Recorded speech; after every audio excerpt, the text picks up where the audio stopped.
everyone. Hi, I Purvi. Welcome to our personal tutor channel. In this video, we learn about chemical properties of metals and non-metals. First, reaction with oxygen. You are familiar with the phenomena of rusting of iron. Rusting of iron से तो हम बहुत ज़्यादा familiar होते हैं. कोई सी भी iron की चीज़ हो उसमें रस्ट लग जाती, जंग लग जाती है. Recall the reaction which rust is formed. अब हम एक रिएक्शन परफॉर्म करेंगे. You had also performed in class 7th an activity of burning a magnesium ribbon in air. ये एक्टिविटी आप क्लास 7th में परफॉर्म कर चुके कि कैसे एक मैग्नीशियम रिबन को हम बर्न करेंगे एयर के प्रेजेंस में. You had learned that in both the processes oxide formation take place. इन दोनों ही प्रोसेस में ऑक्साइड फॉर्म होगा, चाहे वो मैग्नीशियम ऑक्साइड हो, कैल्शियम ऑक्साइड हो, डिपेंड करता है कि कौन सा हम मटेरियल लेंगे. Complete the following reaction of iron and magnesium with oxygen. एक हम रिएक्शन को कंप्लीट करेंगे जिसमें आयरन और मैग्नीशियम रिएक्ट करेंगे ऑक्सीजन की प्रेजेंस में. जैसे iron Fe plus oxygen O2 plus water H2O क्या फॉर्म होगा, magnesium Mg plus oxygen O2. अब इसमें क्या फॉर्म होगा reactant. Activity 3rd. Let us check the nature of rust formed as a result of the reaction between the iron, oxygen and water. आपने देखा होगा कि रस्ट कैसे फॉर्म आता है. जब कोई भी आयरन पार्टिकल, कोई भी लोहे का कुछ भी पार्टिकल अगर ऊपर एक ऐसी जगह पर जहाँ पर उसमें ऑक्सीजन भी आ रहा है और वाटर भी लग रहा है, तो वाटर और ऑक्सीजन की प्रेजेंस में उस आयरन आर्टिकल में रस्ट लग जाएगी, जंग लग जाएगी. Collect a spoonful of rust and dissolve it in a very little amount of water. एक स्पून भर के हम रस्ट निकाल लेंगे, उसको थोड़े से पानी में डिज़ोल्व कर देंगे. You will find that the rust remains suspended in water. हम क्या देखते हैं कि रस्ट जो है वो ग्लास के जो पानी के नीचे चली जाएगी. Shake the suspension well. Rust particles और वाटर को हम बहुत अच्छे से शेक करेंगे. Test the solution with the red and blue litmus paper. फिर हम इसका चेक करेंगे कि एसिड है कि बेस है लिटमस पेपर के through. What do you observe, is the solution acidic और बेसिक. हम क्या देखते हैं कि सॉल्यूशन एसिडिक है या बेसिक है. जैसे एक टेस्ट ट्यूब में हमने वाटर डाला और रस्ट पार्टिकल डाल दिए, लिटमस पेपर से हमने चेक किया, तो ये रेड लिटमस पेपर से चेक किया तो क्या ऑब्जर्वेशन आया है हमारे पास, ये हम देखेंगे. When a copper vessel is exposed to moist for a long, it acquires a dull green coating. जब एक कॉपर वेसल को हम एयर के प्रेजेंस में रख देंगे तो उसमें ग्रीन कलर की कोटिंग आना शुरू हो जाएगी. The green material is a mixture of copper hydroxide CuOH(2) and the copper carbonate CuCO3. The following is the equation. 2Cu plus H2O plus CO2 plus O2 form CuOH(2) plus CuCO3 form copper hydroxide and copper carbonate. Now recall the activity of burning magnesium ribbon. The ash obtained on burning magnesium ribbon is dissolved in water and tested for its acidic and basic nature. जो ऐश निकली थी उसको हमने test किया water में dissolve करके कि उसका नेचर कैसा था, एसिडिक नेचर था या बेसिक नेचर था. इज़ द सॉल्यूशन एसिडिक और बेसिक. क्या सॉल्यूशन एसिडिक था कि बेसिक था. How do you ascertain this. हम ये कैसे पता लगाएंगे.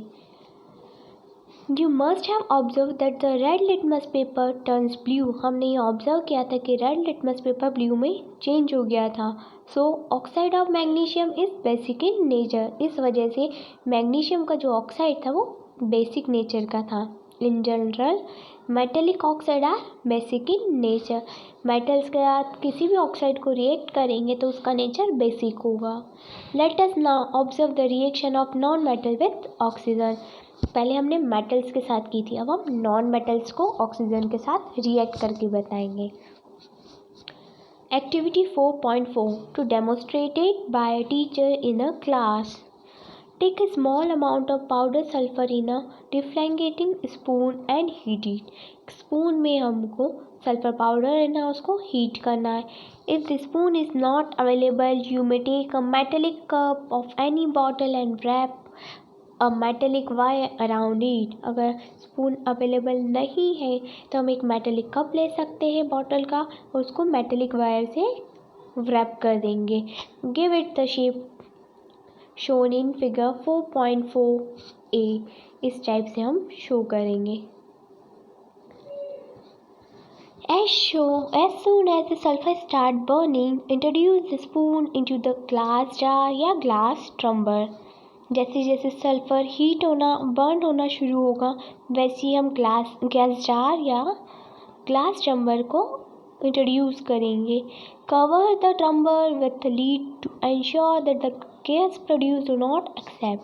हमको ऐसे कवर करना है कि जो भी गैस है वो बाहर ना उड़ सके। Remove the spoon after some time. Spoon को हमको निकाल देना है। Add a small amount of water into a tumbler and quickly replace lid. उसमें बहुत कम क्वांटिटी का वाटर डालना है। Shake the tumbler well. उसको शेक करना है। Check the solution with red and blue litmus paper. फिर हम ब्लू लिटमस पेपर और रेड लिटमस पेपर से हम उसको चेक करेंगे just like that as shown in the 4.4b figure. Testing of solution with litmus paper. Metals and non-metals in acids and base। First, name of the base, metals, name of the acid, non-metal। Calcium hydroxide, metal कौन सा इसमें? Calcium. Name of the acid, sulphuric acid, non metal क्या है? Sulphur. The name of the product form in the reaction of sulphur and oxygen is sulphur dioxide gas. जब oxygen के साथ sulphur को react करेंगे तो सल्फर डाइऑक्साइड गैस रिलीज होगी। When sulphur dioxide is dissolve in water sulphurous acid is form. जब sulphur dioxide को water में डिजॉल्व कर देंगे तो सल्फरस एसिड फॉर्म होगा। The reaction is as follow. Sulphur dioxide plus water form sulphurous acid. SO2 plus H2O form H2SO3। The sulfurous acid turns blue litmus paper red। Sulphurous acid blue litmus paper को red में convert कर देती है। Generally oxide of non metal are acidic in nature. ये हम इस activity से हमको ये पता चला है कि नॉन मेटल का कोई सा भी ऑक्साइड है वो acidic in nature, acid nature का होगा। Now reaction with water। Let us see how metals and non-metals react with water। कैसे metals और non-metals water के साथ react करते हैं। Important point of this chapter, sodium metal is very reactive। It reacts vigorously with oxygen and water। A lot of heat is generated in this reaction, therefore stored in kerosene। Sodium metal बहुत reactive होता है। जैसे ही oxygen या air के contact में आता है ये बर्न होना शुरू कर देता है, इसकी साइज डिक्रीज हो जाती है, इसलिए हम इसको एक केरोसिन कैन में स्टोर करते हैं। If you have any doubt related to this video please comment in comment box. Thank you.